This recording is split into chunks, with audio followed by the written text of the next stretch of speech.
It was small, laughably small, some sailors thought the first time they saw it. Just a slim barrel, a spindly mount, and a drum magazine that looked more like something from a factory assembly line than a weapon meant to defend a warship. Compared to the big 5-inch guns or the roaring 40mm Bofors, the Oerlikon 20mm seemed almost delicate. But the Pacific would prove that this little gun was the last shield between thousands of American sailors and a violent death from the sky. And before it earned that reputation, before it fired its first desperate burst in combat, it began its life in quiet workshops and test ranges, an unassuming weapon that no one realized would become a hero. A new kind of enemy in a new kind of war. In the early months of 1942, U.S. Navy intelligence reports described an enemy unlike anything American sailors had trained for. Japanese aircraft, Zero fighters, Val dive bombers, Kate torpedo planes, attacked low, fast, and with terrifying precision. They didn't always give battleships or carriers the luxury of distance. They came in close, skimming waves, diving straight down, or weaving through anti-aircraft fire with impossible agility. The Navy had big guns for big threats, but it needed something for the last 10 seconds. Something for the moment when a pilot was close enough to see the deck crew's faces. Enter the Oerlikon, the gun that looked too small to matter. Originally a Swiss design, the Oerlikon 20mm was compact, rugged, and brutally simple. Once the United States saw how desperately it needed a close-range defense weapon, factories across the country began producing them by the thousands. They arrived on ships in crates marked 20mm automatic gun anti-aircraft. When sailors unboxed them, their reaction was almost always the same. This little thing? But then they fired it. The first blast was a gut punch. The second rattled their teeth. By the third, most sailors staggered backward, half blinded by muzzle flash. The Oerlikon didn't fire like a gentle machine gun. It bucked, hard. It kicked and clawed at the mount like a wild animal fighting to get loose. Its fire rate, 450 to 500 rounds per minute, wasn't just fast, it was furious. A ripping, hammering roar that blended into one continuous, vibrating scream. And the tracers, bright neon-white streaks, leapt from the barrel like fireflies possessed by demons. One sailor at Pearl Harbor described his first time firing it. It felt like holding a lightning bolt. Learning the hard way. On a carrier deck, a sailor assigned to an Oerlikon rarely had time to be glamorous. He stood exposed, with nothing but a small steel shield, if he was lucky, and a weapon that shook his bones every time it fired. Training was brutal. The gun had no power-assisted aiming. Everything was manual. Pure muscle, pure instinct, pure adrenaline. Gunners practiced tracking towed sleeves from aircraft flying overhead, their arms burning as they kept the gun aligned.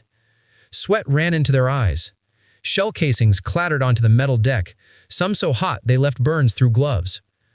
Older chiefs shouted constantly, "Don't stop firing until it's down. Follow your tracers. If you're thinking, you're too slow." Because combat in the Pacific would not give them time to think. The first test, Wake Island, Coral Sea, Midway. The Oerlikon's baptism of fire came suddenly. Wake Island witnessed some of the first desperate close-range defenses. Sailors barely trained on the gun used it to shoot down low-flying attackers weaving through the smoke of burning buildings.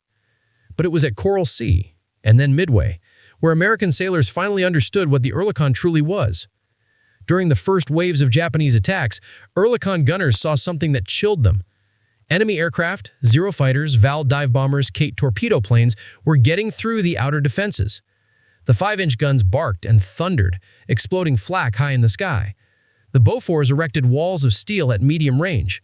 Yet some planes slipped past everything, too fast, too low, too committed to their attack runs. Those planes belonged to the Oerlikon. They were coming straight for the little gun. And that moment, the instant when a Japanese dive bomber rolled out of its dive and leveled out just above the waves, was the Oerlikon proved exactly why it existed.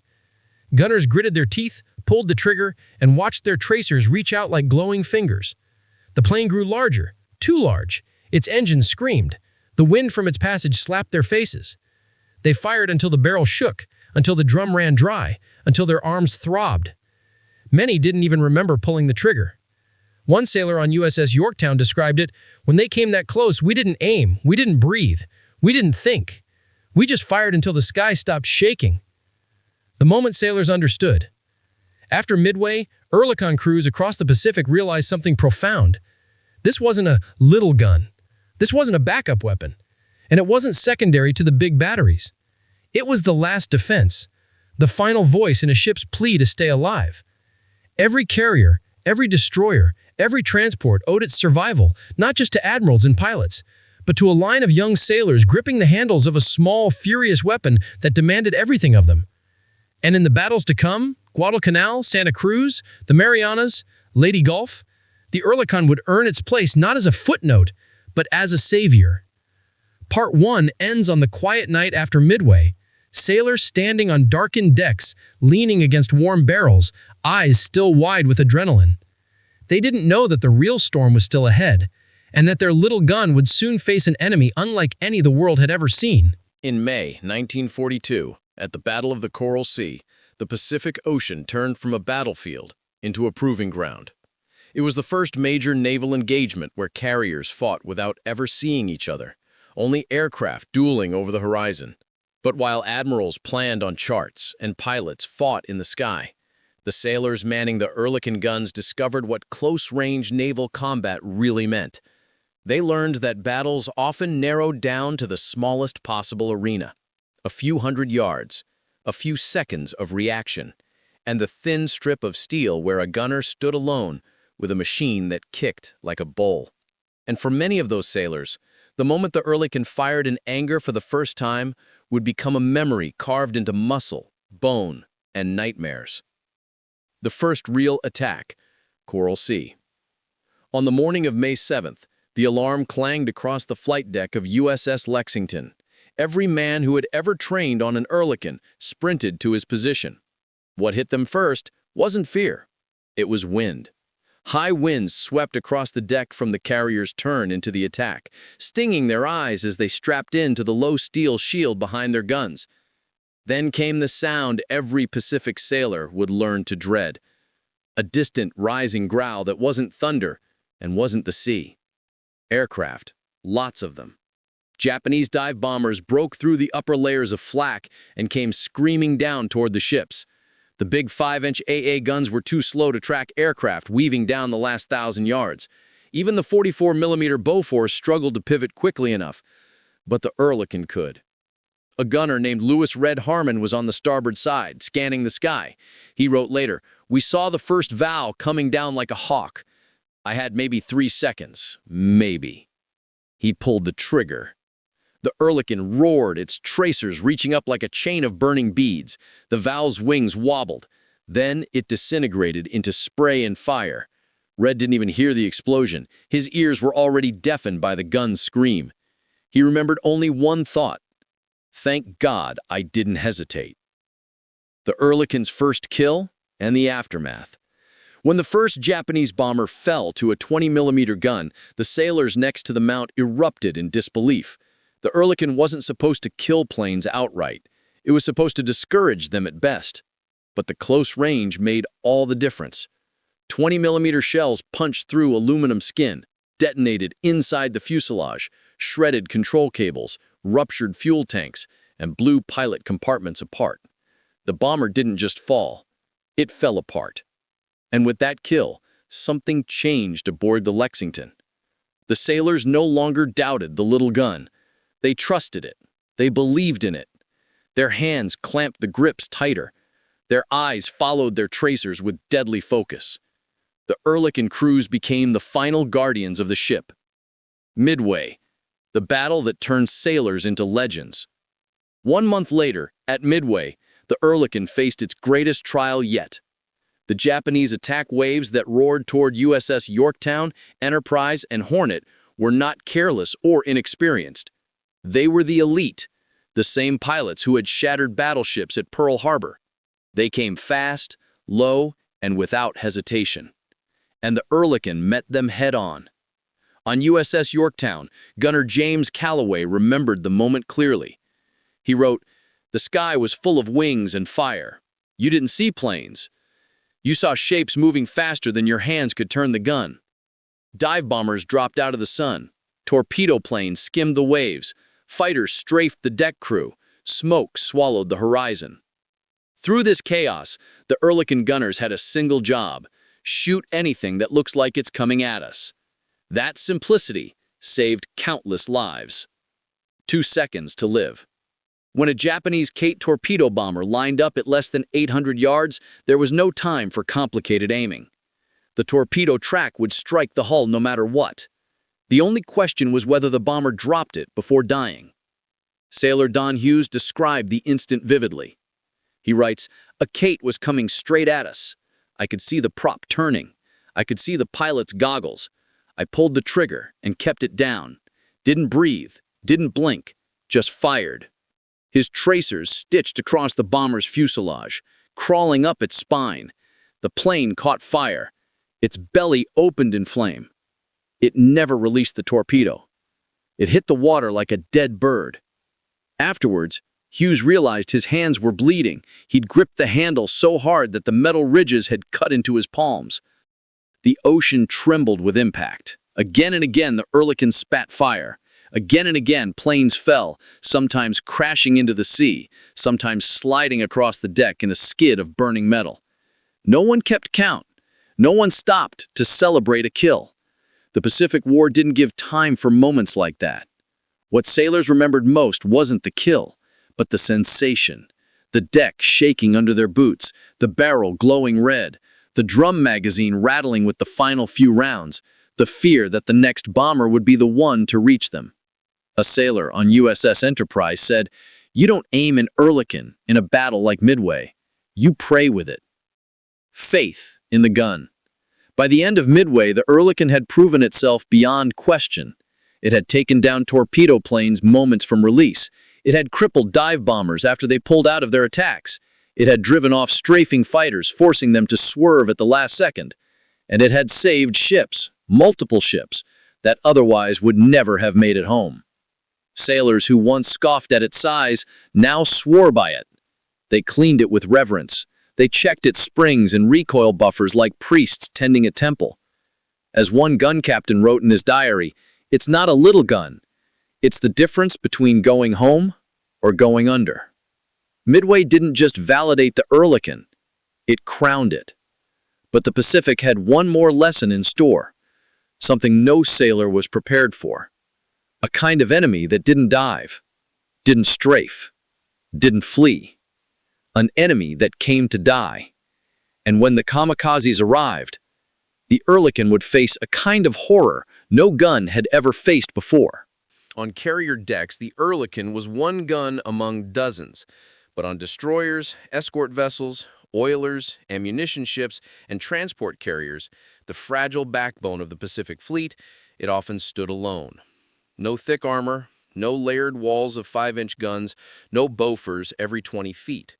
Just a handful of 20-millimeter mounts and a crew whose lives depended on how long they could keep the trigger depressed. If the carriers were the fists of the U.S. Navy, these smaller ships were the arteries. And the Japanese knew that cutting arteries was sometimes more effective than breaking fists. That meant these ships, these small men in a big ocean, needed something fierce, something fast, something that didn't care about elegance or doctrine. They needed the Oerlikon. And sometimes the Oerlikon was the only thing standing between them and the abyss. The exposed gunners of the outer circle. Destroyers and transports didn't have the layered AA shells of carriers. Their guns sat openly on deck, bolted the platforms barely above the waterline. A gunner could feel spray hitting his face. The wind tore at his uniform. Salt crusted on his goggles. On a calm day, firing the Oerlikon was already a battle against balance. The gun rocked back violently. The mount swayed. Each blast punched through the soles of your shoes. Now imagine firing it in a storm, or at full speed, or while your ship turned sharply to evade torpedoes. Many sailors said the first lesson of the 20-millimeter was simple. If you fall off the ship, no one is stopping to get you. Nightmare over the slot. Destroyers under siege. In the Solomons, especially in the infamous slot, destroyers and transports became daily prey for Japanese Betty bombers and low-flying Zeros. These planes attacked at night, skimming the tops of waves using clouds as cover. Radar helped, but not enough. 5-inch guns could fire illuminating shells, but not fast enough. Bofors mounts, if the ship even had them, were few. But the Oerlikon? It was always awake, always primed, always hungry. On USS Laffey, a young gunner named Charles Van remembered a low-level attack so sudden that he barely had time to swing his gun around before the bomber roared overhead. He fired by instinct, pure reflex. He squeezed the trigger until the barrel glowed white. The bomber passed so close that the wind from its wings nearly knocked him backward. When they checked the film from the bridge camera later, they realized something chilling. The plane missed the ship by less than 15 feet. Van's fire had severed half a wingtip, causing it to crash moments later. He never forgot the smell. Burning cordite, salt, and sweat mixed together in the freezing night air. The transport ships.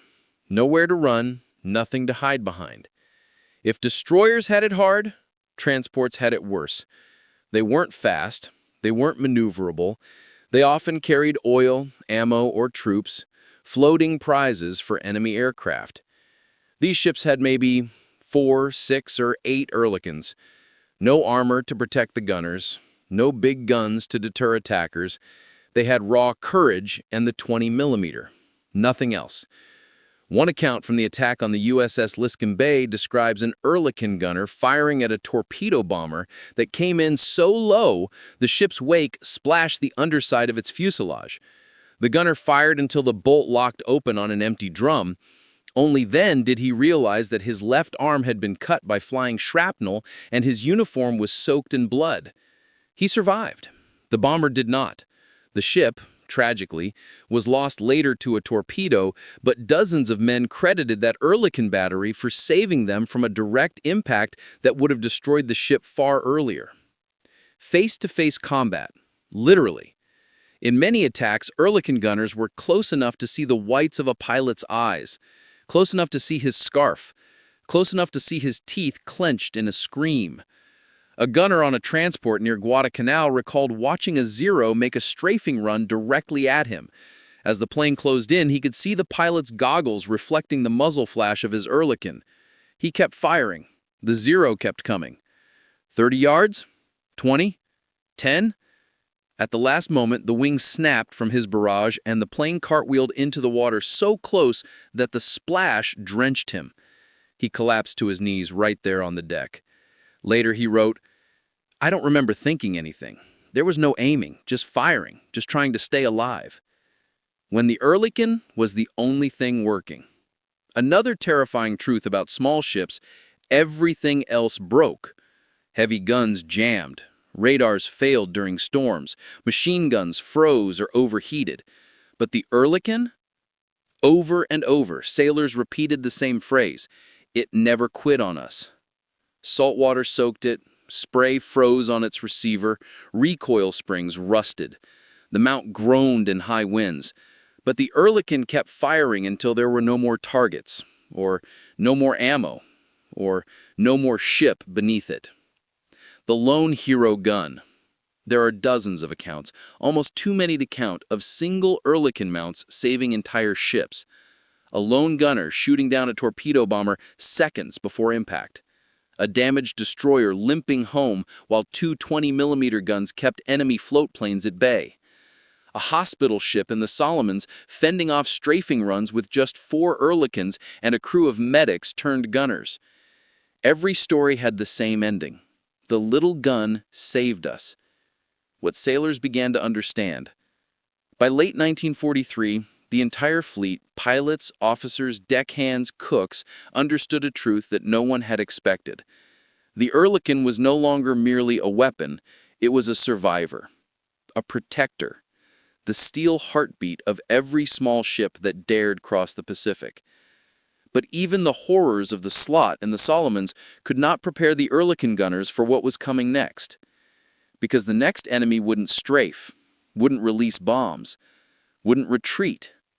The next enemy would come to die and take everyone with him. In the fires of the kamikaze era, the Oerlikon would face its ultimate trial. By late 1944, the war in the Pacific had changed. The skies no longer belonged to the rising sun. Their best pilots were gone, lost in the long, grinding battles from Coral Sea to the Marianas. Their aircraft production faltered. Their carriers lay on the ocean floor. But Japan still had one weapon left, one born not of strategy, but of desperation. A weapon that didn't retreat, didn't fear, didn't live. The kamikaze. When the first wave of suicide aircraft screamed out of the clouds over Leyte Gulf in Luzon, American sailors felt a new kind of terror, one no naval manual had ever prepared them for. This was not the old combat equation of hit the plane before it drops the bomb. This was a new nightmare. The plane itself was the bomb. And when that bomb came hurtling toward the deck, at 300 knots, twisting through flak, cutting under 5-inch bursts, weaving past Bofors fire, the only gun still able to track, aim, and fire in the last seconds was the one sailors once called the little gun. The Oerlikon. The final voice before impact, the last heartbeat before death. The first kamikazes, shock, disbelief, and helpless seconds. When the first kamikaze struck at Leyte Gulf in October 1944, sailors didn't even understand what they were seeing. A zero plummeting straight toward the deck normally meant the pilot was wounded or trying a last-ditch dive. But these planes didn't pull up. They didn't drop bombs. They didn't flee under fire. They kept coming, and coming, and coming. Aboard USS St. Lo, Oerlikon gunner Harold Ramsey remembered shouting to his loader, "He's not pulling up! He's not pulling up!" The Oerlikon's tracers ripped through the plane. Holes appeared in the wings. The cowling burst into flame. The propeller warped. The pilot slumped.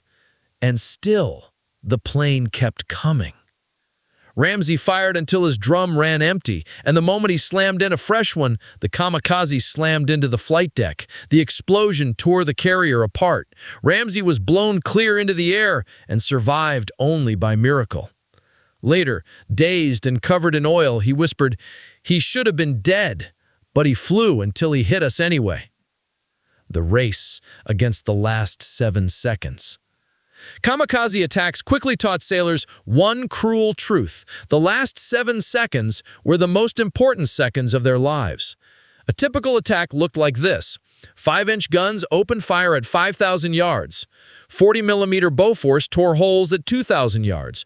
Oerlikons waited until the plane closed to 800, then 600, then 400. By the final 5 seconds, when the kamikaze filled their entire field of vision, the big guns were useless. Their elevation was too slow, their shells too large, their fuses too long. Only the Oerlikon could still turn fast enough, aim fast enough, and fire fast enough to stop the incoming death machine.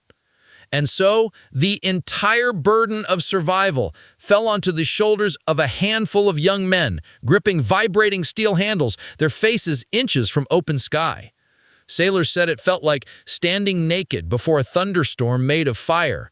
A gunner from USS Kitten Coon Bay recalled, "He came in so close, I could see the stitching on his flight gloves. I don't remember aiming. I only remember firing and praying." Fire against flesh and steel.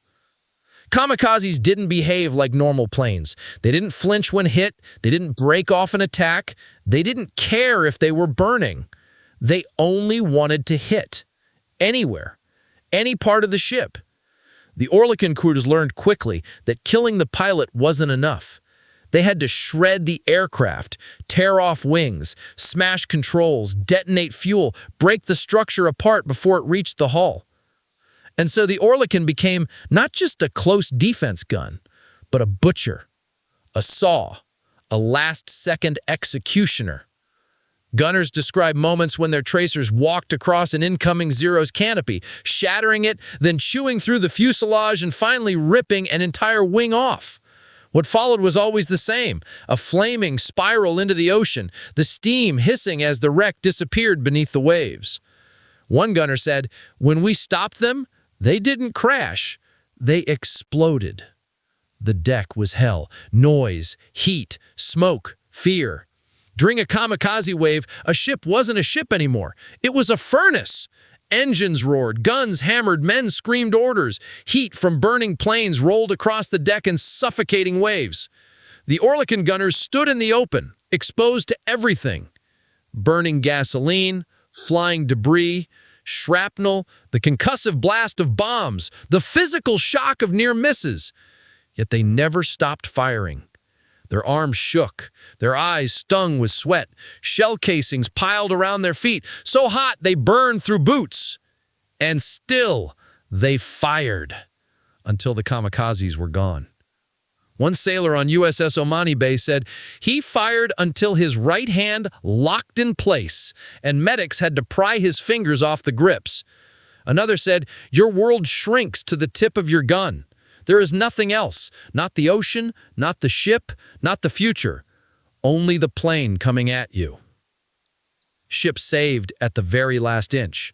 History records countless moments when the Oerlikon saved a ship by fractions of a second.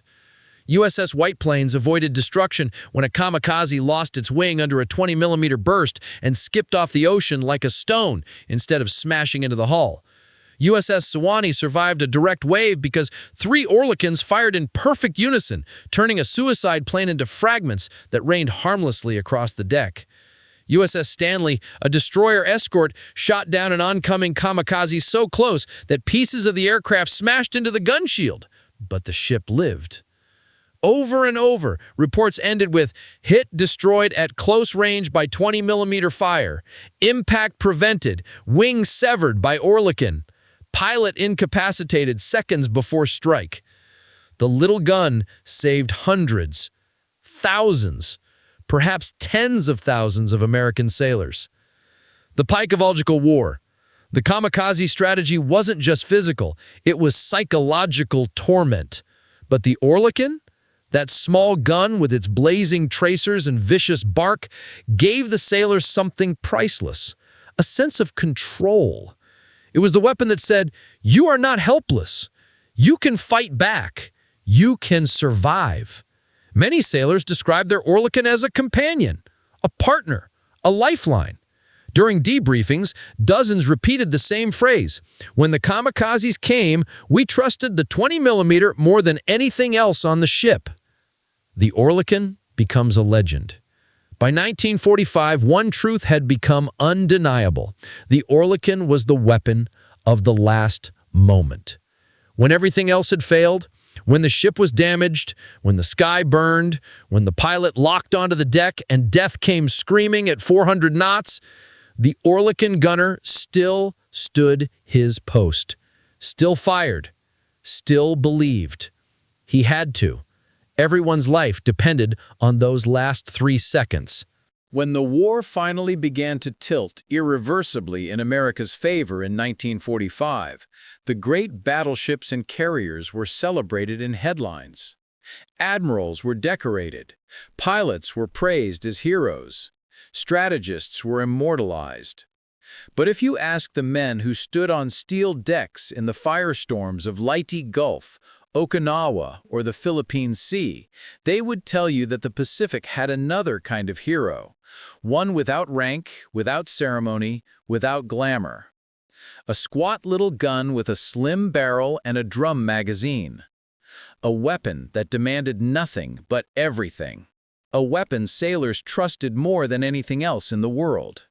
The Oerlikon 20mm was not built to become legend, but it did. And its legacy, written in the memories of thousands who survived because of it, became one of the most powerful stories of the Pacific War. After the firestorms, silence on the decks. When the kamikaze waves finally slowed in early 1945, the decks of American ships were quiet for the first time in months. Smoke drifted off into the dusk. Men swept burning fragments of enemy planes into the sea.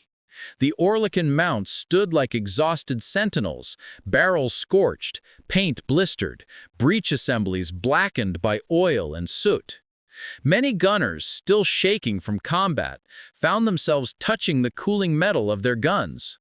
Not reverently, not dramatically, but with a silent, instinctive acknowledgement. One sailor on USS Bismarck Sea, a carrier later lost to a kamikaze strike, wrote in his journal, "I know it's just steel, but it felt alive when I needed it to be." Others wrote letters home describing the gun the way another man might describe a friend who pulled him from a burning car. The Oerlikon wasn't beautiful. It wasn't impressive. But it stayed, when every second felt like borrowed time. The gun that never quit. Sailors respected one thing above all else: reliability. A ship could survive damage. Men could adapt. But a gun that jammed at the wrong moment could doom everyone. The Oerlikon rarely jammed, even caked in salt, even when its oil froze at night, even when its recoil springs shuddered from overuse, even when the deck pitched and rolled. It fired. It fired when the ship was burning. It fired when the sky was falling. It fired when the kamikazes came in screaming, turning the ocean itself into a mirror of fire. As one gunner put it, "That gun fired until I couldn't, and when I could again, it fired with me." The human cost, and why the Oerlikon mattered so much. Close-range air defense came with a terrible price. Gunners stood fully exposed, with almost no protection. Shrapnel from bursting planes tore through uniforms. Burning fuel splashed across decks. Debris smashed against steel shields. Many gunners died at their posts, hands still wrapped around the grips of their Oerlikons. On USS Hornet, a kamikaze tore across the bow, killing 3 gunners instantly. The Oerlikon mount itself was ripped in half. Yet across the ship, other gunners kept firing at more incoming planes, desperate to avoid another hit. Their courage became inseparable from the gun they manned. The Oerlikon didn't make them brave, but it gave them a fighting chance, a chance they seized, even when death soared toward them at 300 knots. In after-action reports, officers often listed 20-millimeter fire as the reason a ship survived an attack. But what they meant was, a man with a 20-millimeter saved us. The fleets that lived because of it. The Oerlikon saved ships you don't read about in history books. Small ships, support ships, fueling ships, hospital ships, cargo craft filled with beans, bandages, and bullets. Without them, the Navy couldn't fight. And without the Oerlikons defending them, they wouldn't have survived the suicide wave tactics that defined late-war Japanese strategy. USS Kitkan Bay, Sewanee, White Plains, Stanley, Santa Fe, Denver, Kalinin Bay all lived through attacks that should have sunk them. The difference between survival and annihilation often came down to the last 6 seconds and a few Oerlikon guns firing with everything they had left. When the war ended, a final look back. When Japan surrendered on September 2, 1945, sailors aboard surviving ships walked the decks that had once been battlegrounds of smoke and steel. The Oerlikons were quiet now. No drums loaded, no barrels glowing, no gunners scanning the sky. But many sailors felt a strange emptiness passing by the mounts. Some touched the guns, some stood silently, remembering the friends who had fired beside them. Some refused to speak about the attacks at all. One veteran later said, "When I walked past my gun for the last time, I swear I heard it firing. Just echoes, just ghosts." Legacy beyond the Pacific. After the war, the Oerlikon didn't disappear. It became one of the most copied, modified, and beloved light AA guns in the world. NATO ships used it for decades. Dozens of nations adopted it. Variants appeared on fast boats, patrol craft, even armored vehicles. Modern close-in weapon systems like the Phalang Seus follow the same philosophy: fast, relentless, last-second defense. The Oerlikon was the ancestor of them all. But its legacy isn't just technical, it's human. The gun that saved lives and the men who manned it. In reunions decades after the war, sailors who had once stood behind the little 20-millimeter would gather and talk. They spoke about fear, yes, but also about trust. They trusted their ship, they trusted their captain, but above all, they trusted their gun. One old veteran put it perfectly at a 1980s reunion. The admirals won the war, the pilots won the glory, But the Oerlikon kept us alive long enough to see victory. Dozens murmured in agreement. Some wiped their eyes. Some simply nodded. Final image. The Silent Guardian. Today on museum ships across the United States, you can still see the Oerlikon. It sits quietly on the deck. The ocean laps calmly against the hull. The sky is peaceful. No kamikazes, no bombers, no smoke. But if you stop, if you place your hand on the cool steel, you feel something. A quiet weight. A whisper of memory. Because once, in a sea of fire and fear, this little gun roared against the sky. And because of it, ships lived. Fleets survived. Men came home. The Oerlikon 20mm, the little gun that saved their lives, earned a legacy far larger than its size.